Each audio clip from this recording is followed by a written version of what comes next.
What's going on, everybody? It's Davey from the 80s, and you are now entering the Cinema Chop Shop. So park your ass right there. And while you're there, don't forget to hit the like, the share, and the subscribe button. Also, if you check the link, you will see a Patreon account. If you click it, you can recommend movies and music for me to review.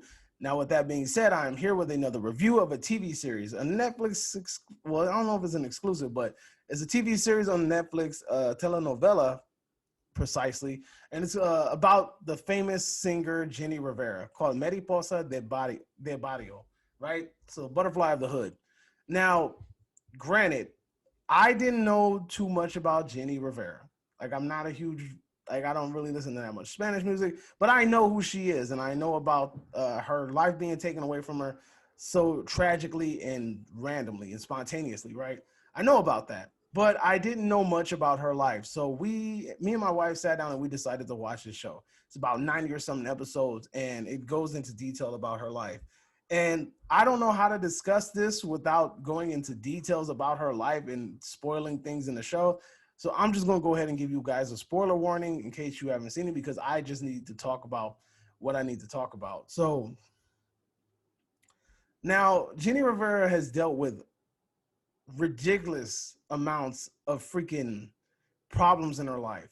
She had a horrible first husband. She had problems with her second husband. She had a drug addict third boyfriend. And then the last dude, she had a huge scandal about that, right? So she just seemed like she couldn't catch a break.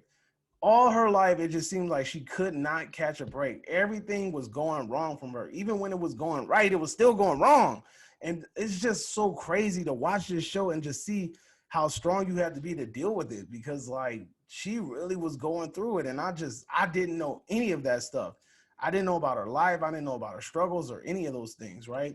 So now I have to point something out off top. A lot of the casting choices for the show were spot on. Like, I'm not familiar with her family members or anything like that, but then afterwards we watched a lot of the funeral service, interviews, and things like that. And I was just like, damn, dude, some of these, like the last lady that played Jenni really looked like Jenni, like face-wise, like she looked like her. And I remember we were watching, I think the show Gorda y La Flaca, and I remember she was like, and she cussed the lady out, or she said something like, she used like some bad language or something on air.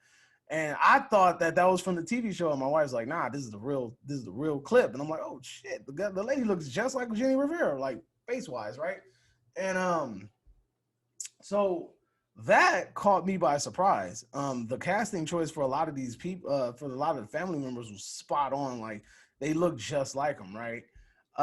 And like it was really hard to watch this show because it deals with a lot of very touchy issues: molestation, rape, child abuse, and things like that. So physical abuse, emotional abuse, like it deals with a lot of stuff, right? And it's a lot of touchy subjects, and it really frustrates you at times because you're kind of watching and you're just like her aunt.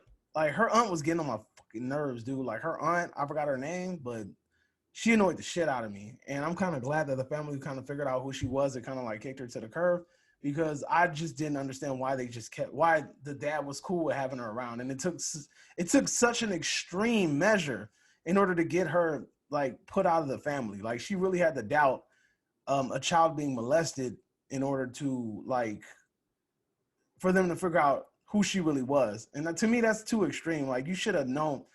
There's certain lines you should know not to cross. No kid is going to cap and say, oh, this person did this to me. And like, it, you know what I mean? Like, it's just really, and then especially how you know what type of person that is. Now, the casting choice for him, Trino, give it a buck, man. That dude did an amazing job at making you fucking hate him.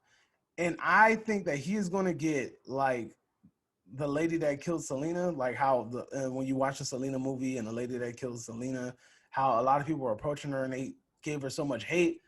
I think that he's going to get that kind of hate too, because he was spot on. He was evil. Like, he makes you hate that guy so damn much. And he deserves it, because he was a piece of shit. You know what I'm saying? So And it was really rough to watch the show, and it felt very, very repetitive. You know, like her and Trino got into it. She goes back to him. They got back into it again. Go back to him. They got into it again. Go back to him. All right, this is the final time. Go back to him. And it's like, come on, dude. Like, you're just getting digged down on the back of a car, and all of a sudden it just changes your mind. Like, come on, man.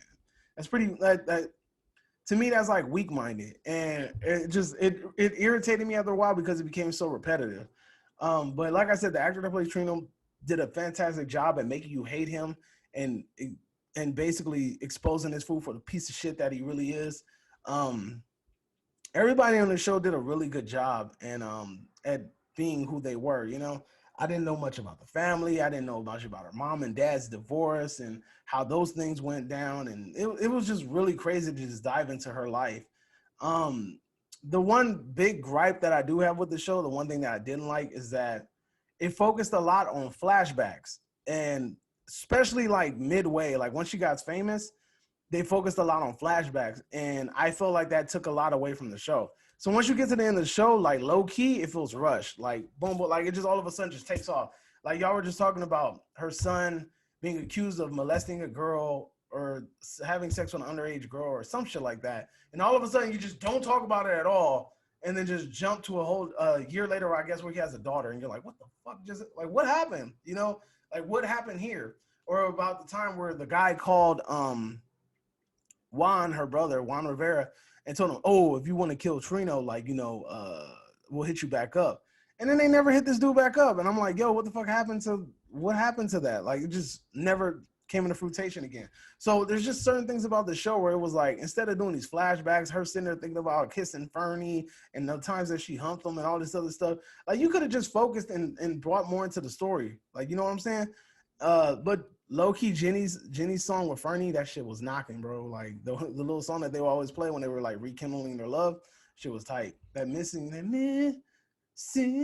you, that whatever it was, that shit was tight. But anyway, beside the point, that's where I felt like the show fell flat.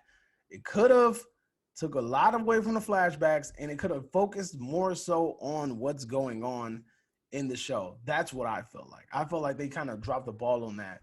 And I know that it's a touchy subject, and a lot of people wouldn't have wanted to, like they also they didn't even go into detail about what happened with the bandmates that got kidnapped in Mexico. Like, like she did the show, but they never talked about anything else ever again. And so it's like, you know what I mean? Like, you don't know. And I kind of would have wished that they maybe would have talked about something that happened after her death, maybe how the family coped with it, how they dealt with it, things like that, man. Like, those are things I would have been interested in, and I felt like they kind of dropped the ball on it, especially because, dude, with the amount of flashbacks that they had in this show, you could have easily fit, like, at least, like, I want to say 6 or more hours of extra material about her life. That's like what, freaking 6 more episodes and shit. Like, come on, man. Y'all could have did a lot better with that part. But yeah, like I said, watching the show was just really like eye-opening. I understand a lot of just you just understand how times changed. Jenny's mom thought a completely different way than than the way that society runs today. A lot of her societal norms aren't norms anymore. So we're like, when you see some stuff like that, you're like, dang, that's kind of extreme. You got to realize that her mom's old school, her family's old school, and that's the way that it has to be, But it was kind of, I was surprised that her dad was so like, why'd you kick her out? She could have stayed at home. Like, why'd you let her go back with him? And like, even the mom was like, what? Like, I didn't expect you to say that. He was like, well, you could have asked me, and you don't know me as well as you think you do, right? So that was kind of surprising, and I wish Jenny would have stayed at home. Like I said, I'm really glad that her career shot off.